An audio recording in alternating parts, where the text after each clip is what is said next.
Hello everyone, welcome back to my channel. My name is Hannah, I'm a registered dietitian, and today I've got a brand new diet review for you. And I probably shouldn't give too much away by calling it a diet review, but today I want to talk about Noom. So Noom is currently very popular. You've probably seen ads for it, or you've heard friends or family talk about it. I've had a ton of clients tell me that they've used Noom before, or that they're currently using it and they want to learn how to stop using it. But Noom claims to be the last weight loss program that you'll ever need, and they even call themselves anti-diet. But is this actually true, or is Noom a diet? Let's get into it.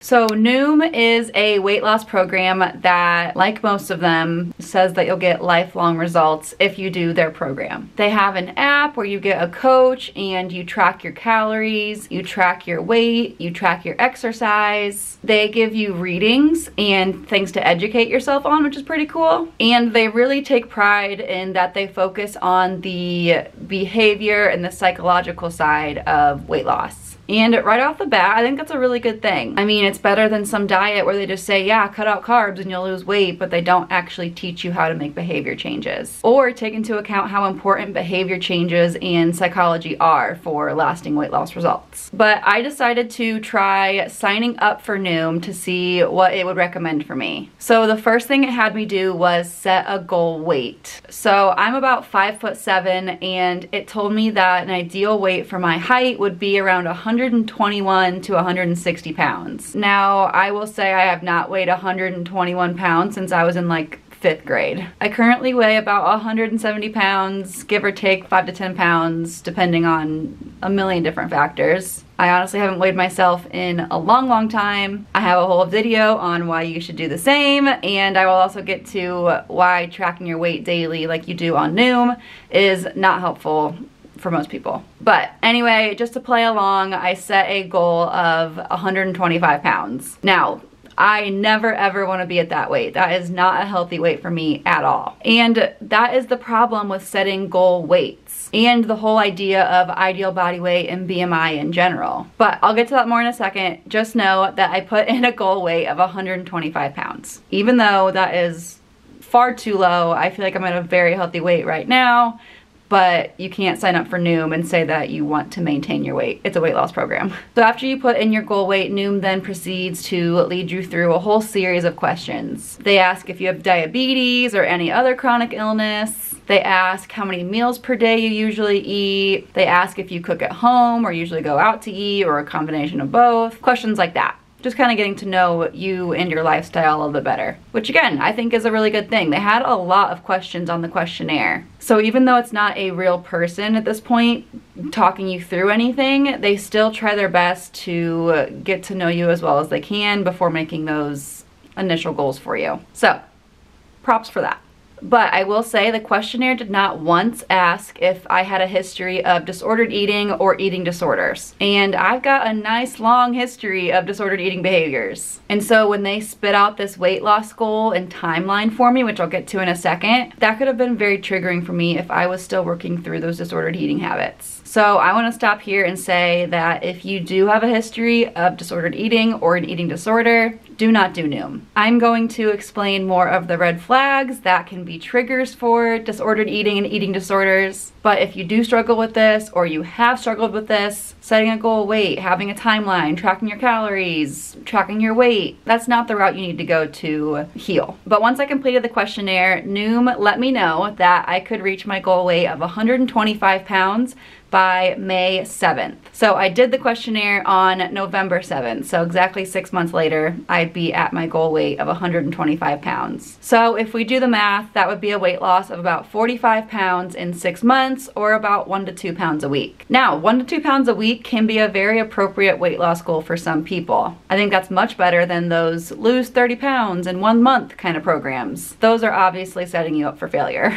However, like I've already said, 125 pounds is so unrealistic for me as a goal weight. I'm not saying it's unrealistic for anybody else who is the same height as me, but for me, as an individual, that is not a healthy weight, and Noom didn't even see that as being an issue. In fact, they encouraged it by trying to get me to pay for their program so I would be at that goal weight.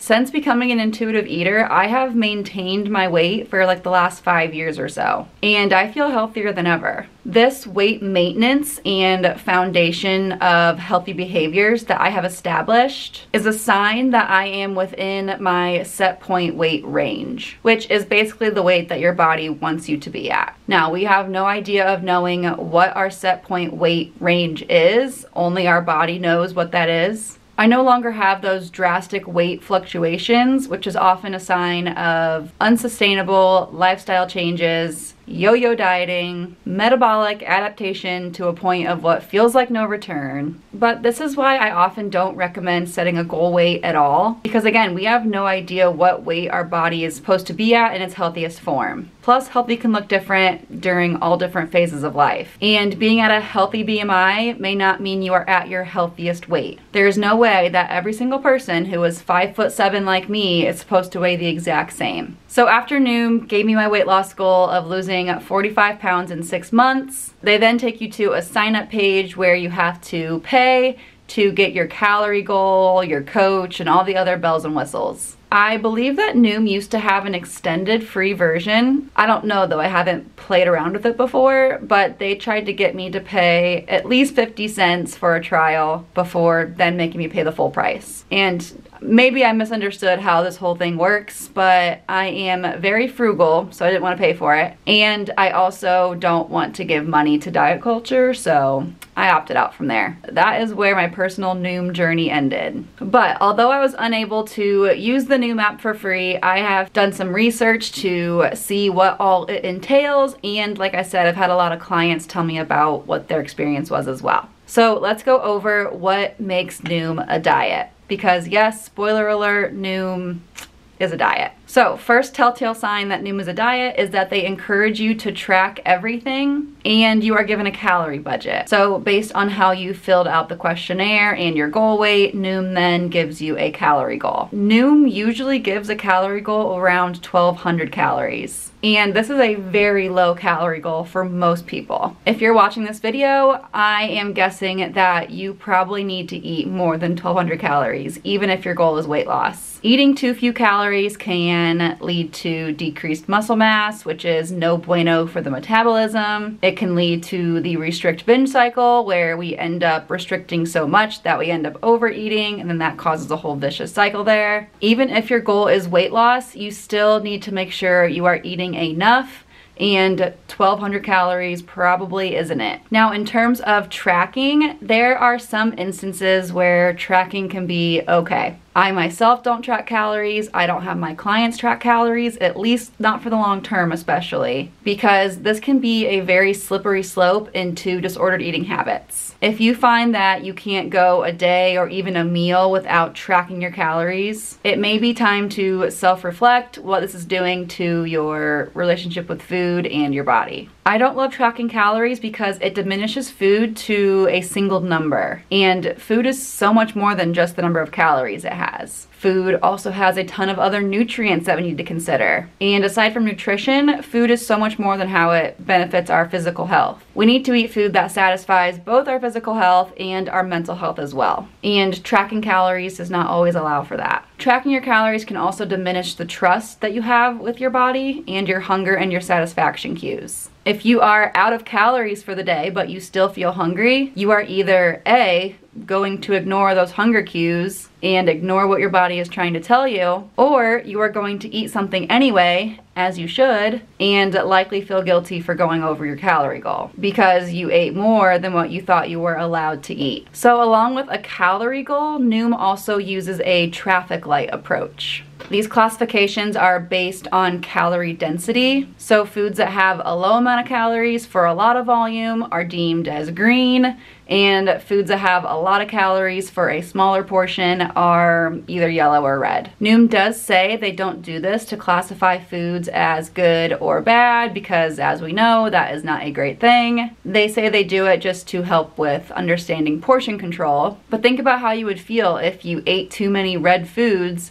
and Noom told you you ate too many red foods. Probably wouldn't feel very good. It is human nature for us to think of red to mean stop or to mean bad, and for green to mean go or to mean good. And so this can instill fear around those red foods, even though a lot of them are very nutritious. Like, you should never feel guilty for eating olive oil or cashews. Yes, they are very calorically dense. They have a lot of calories for a little portion, but high calorie does not mean unhealthy. So along with tracking calories, using the traffic light system, Noom also encourages daily weights. So you're supposed to get on the scale every day. I have a whole video on why I think you should throw away the scale in general and never weigh yourself again. Weighing yourself daily is a whole other issue. For most people, this is only going to do more harm than good. First of all, our body weight naturally fluctuates from day to day, because there are so many different factors that play a role on that number on the scale. And for a lot of people, the number they see on the scale in the morning is going to dictate that day's food choices, their motivation, their willpower, their general mood and mental health for the day. And this again leads to building mistrust with our body because we are basing our choices on some arbitrary number. And then the last red flag that I see with Noom that makes me think it's a diet is that it sometimes insinuates that you need to earn your food with exercise. So you track your calories, you track your weight in the app, but you also track your exercise. This function is very common in a lot of other popular apps like MyFitnessPal, where based on your daily activity, it will adjust your calories. And there are a few issues with this function. First of all, it gives you the idea that you only get to eat those extra calories if you meet your step goal, do a workout, whatever. That's not true. You never have to earn your food, ever. You deserve to eat whether you went to the gym or not. Not to mention that the calories from exercise in these apps is an estimation at best. It is quite impossible for these apps to know exactly how many calories you burned during that workout or throughout the day with your total steps or any of that. All of those smartwatches and the step tracker on your phone are, again, an estimation at best. There's no way for them to know exactly how many calories you truly are burning. And that is why when working with clients, if I ever talk about their estimated energy needs or calorie needs, we already calculate the exercise into that calorie goal. The number of calories that you're estimated to need should be based on your general activity levels. You shouldn't have the mindset of having to earn those calories every single day from physical activity or exercise. So, first of all, what I like about Noom is that it really does take into account the psychology that comes along with weight loss and the importance of making behavior changes.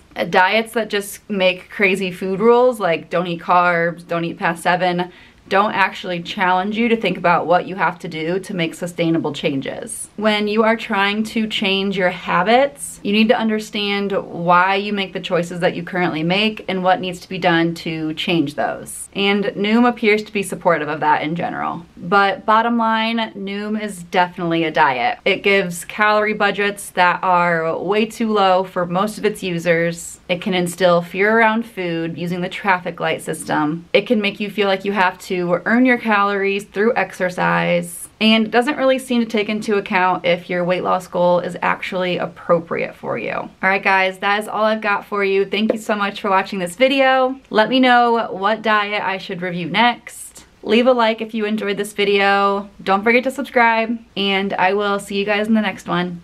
Bye!